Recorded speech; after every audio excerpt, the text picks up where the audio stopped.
Ko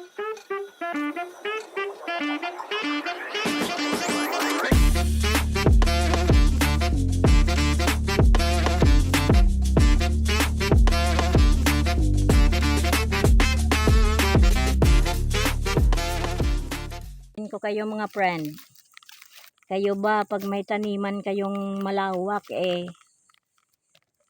uupo-upo, higa-higa, tutulog-tulog na lang kayo mga friend?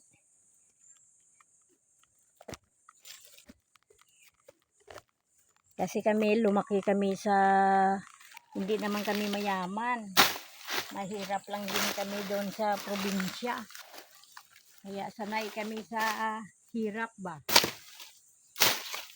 Maliliit kami, yung kinakain namin bigas mais,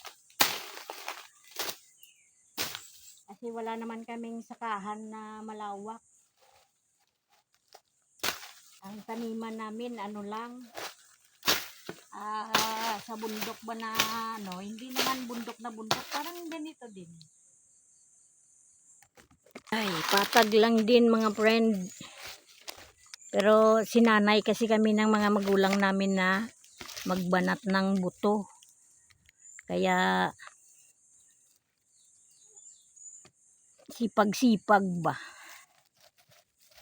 Sipag-sipag lang para makaahon sa hirap. Kaya sanay kami sa kung saan man kami mapunta, sanay kami.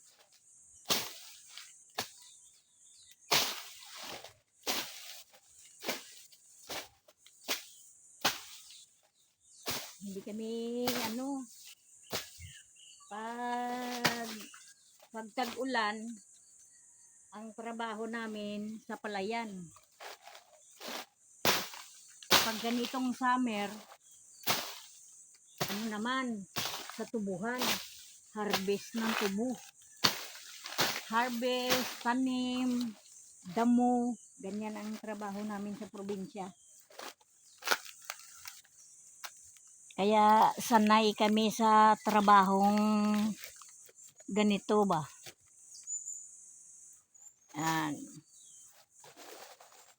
Sanay kami sa trabahong bundok.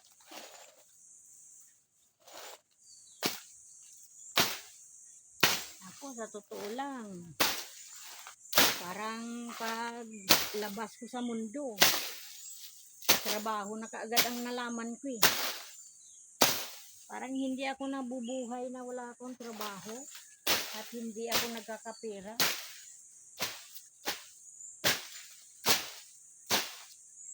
Sa totoong buhay ko 10 taon pa lang ako. Grade 4. Nagtrabaho na ako sa tubuhan. Ang sahod ko noon 10 piso lang.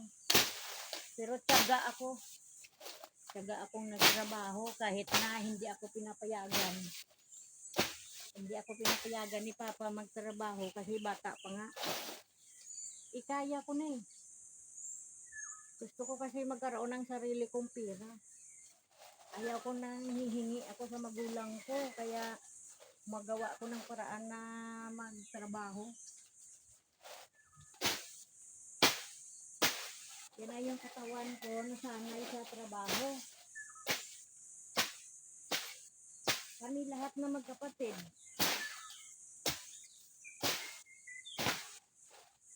Hindi kami umasa sa mga magulang namin.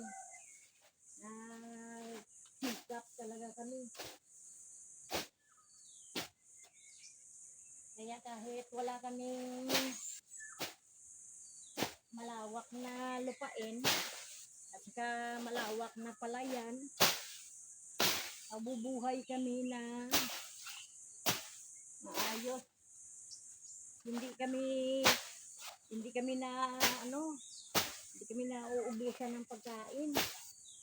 Kasi yung papa namin napakasipag din.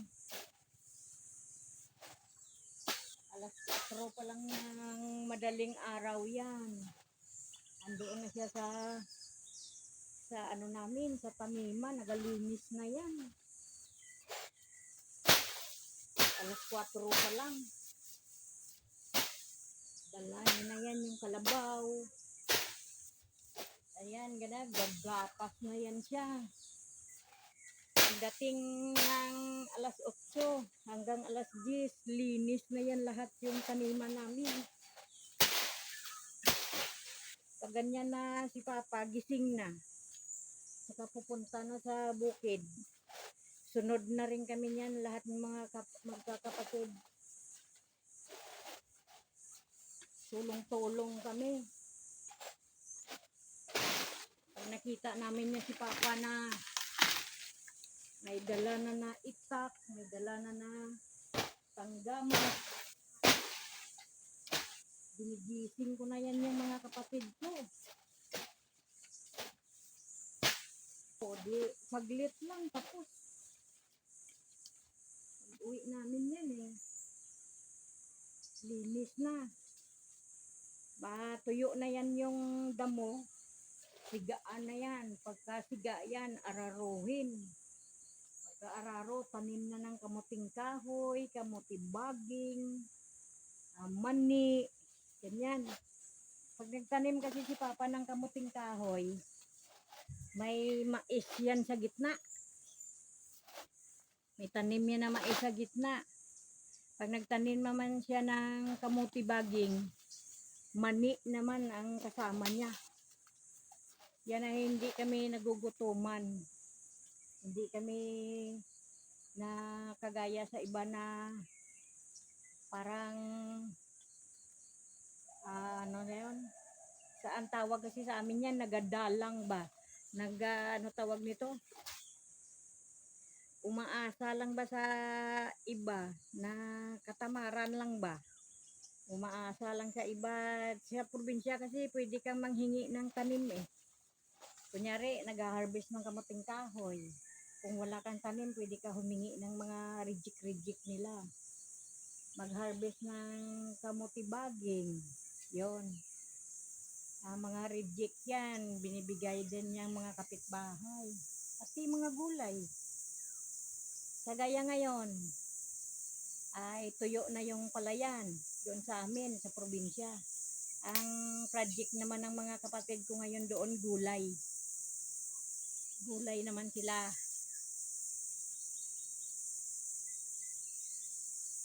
Iba din yung trabaho sa tubuhan. Iba din yung yung sa palayan. Pag ganyan niya palayan, puro gulay yan. Gulay ang tanim. Kaya doon sa probinsya, walang gutom kapag masipag ka. Pero kung tatamad-tamad ka, tunga-tunganga ka, gutom ang abutin mo. Yan na yung iba, nagnanakaw na lang sa tanim ng iba. Kasi sa katamaran ba?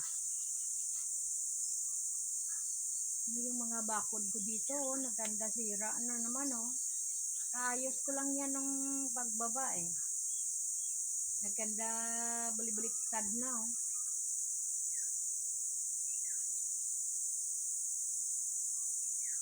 Talaga naman. Naganda sira-sira yung mga bakod ko.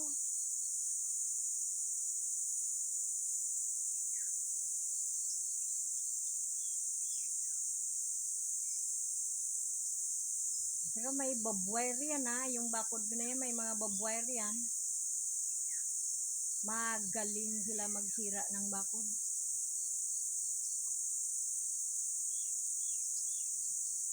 Kung sino man yan yung mga naggawa ng ganyan. Diba na i-vlog ko na din yung sampalok ko. May daanan pero binutas nila yung bakod ko para dumaan na pagpasok nila doon na kaagad yung puno ng sampalok. Kaya mo kagaling ka bright ng mga mga tao dito eh. Yan, dito na naman sa kabilang portion tayo mga friend. Ayo, kita nyo yan sa likuran ko, ang dami pang damo. Yan ang hagbasin natin para luminis.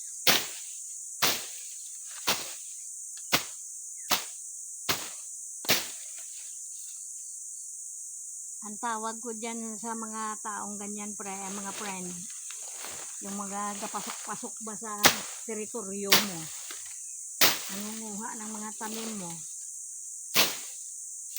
mga bright na mga tao yan eh.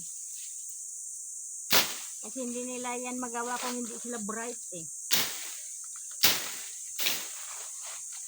Mga matatalino ba?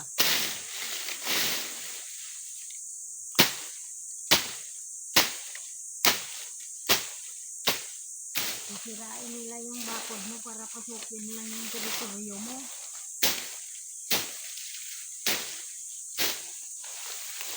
Yung mga bright.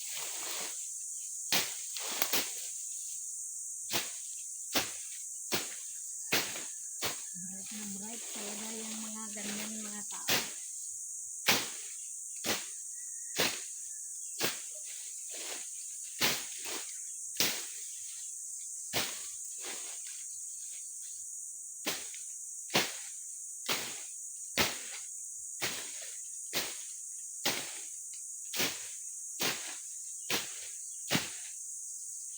Pero kami, pinalaki kami ng mga magulang namin na may takot sa Diyos. Huwag mga nguha ng hindi sa'yo pananim. Oo nga, nabubusog ka doon sa mga pinanguha mo. Ano naman ang kapalit doon sa kaluluwa mo? Dating ng araw, pag ikaw ay lumisan sa mundo, saan ka pupunta?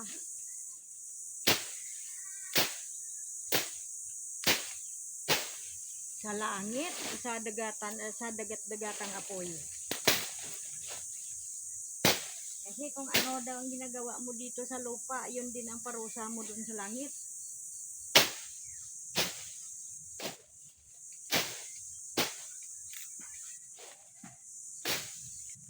Yan ang sinasabi sa amin. Maliliit pa kami na kahit pananim pa yan ng mga kamag-anak namin, tiyuhin, o mga tiyahin, hindi talaga kami nangingialam. Kasi pag nalaman ng magulang namin, naku, katakot-takot na palo at saka ano yan, parusa.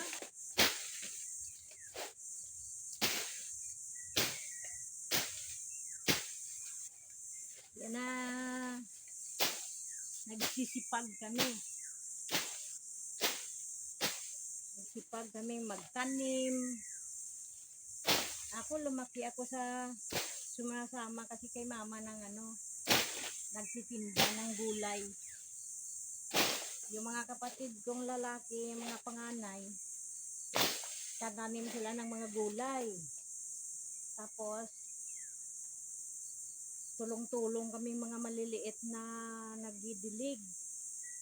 Kapag naglaki na yung siyempre yung mga gulay, pag pwede nang harvestin, tinitinda na yan ni mama sa merkado.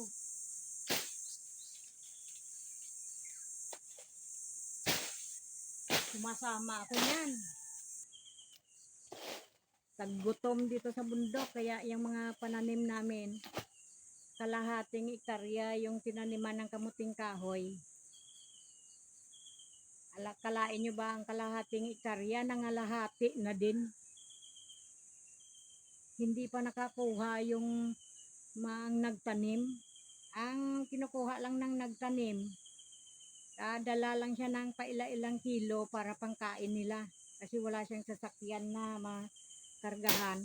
Motor lang. Gigastusan niya yun ng malaki. Giarawan niya yung mga tao na nagtanim doon. Tapos nung lumaki na yung kamuting kahoy, nauna pa sila ng harvest ang sa may-ari. Mo kagaling, mga bright nga. Napaka-bright. May hinihila na dumadaan dito sa bahay, may nihilang kamuting kahoy. Ang sabi, doon daw ang may-ari, taga doon. Eh wala naman silang tanim. Saan nila kinuha ang kamuting kahoy? Kayo nga, mag-comment nga kayo dyan mga friend. Kung mga bright din kayo, comment lang below.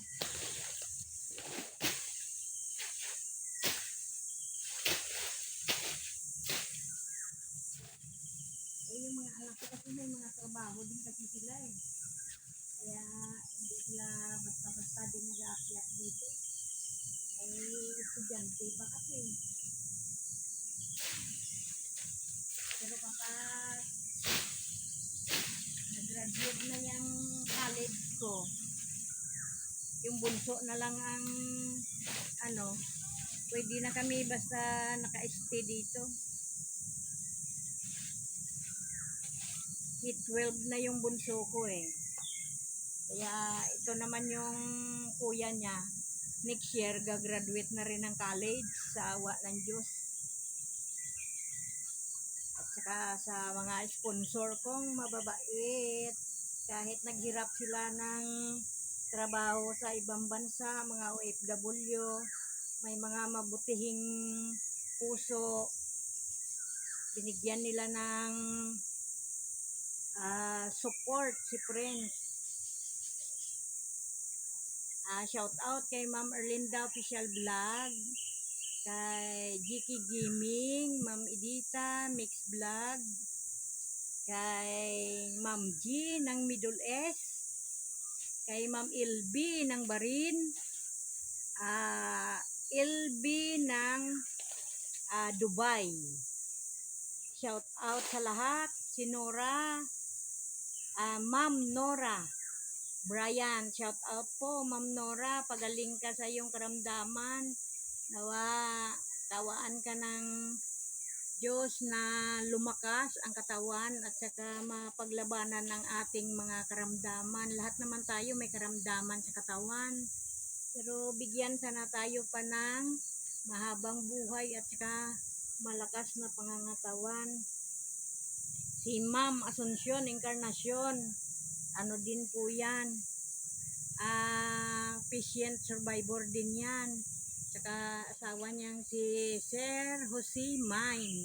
Support din natin sila mga friend. Si Ma'am Miles Cheerer, thank you po ma'am sa palipad mo nung nag-live kami. Malaking tulong po yun yung binigay mo sa amin. Thank you po ng marami.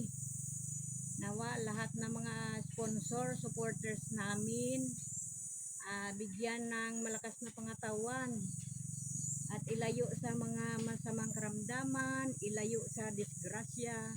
Kapag sila pumasok sa kanilang trabaho, ingatan po sila. Yan ang mga sponsor namin at saka mga kaibigan na mga may malalaking puso. Yan ang mga tumutulong sa amin. Thank you sa inyo lahat, sa iba naming mga kasamahang mga vlogger, influencer. Hindi ko man masabi lahat yung mga pangalan nyo. Shout out sa inyong lahat. Michelle Ondes, Dilia Budino, Magdalena Negro, shout out po sa inyo. At saka si Chris, Chris yung apelyido mo, hindi ko masyado sakmal ba, sorry, basta shout out sa lahat ng mga kapitbahay ko sa Kamarin. Shout out po sa mga support nyo sa aming mga vlogs at saka sa aming mga live. Thank you sa lahat.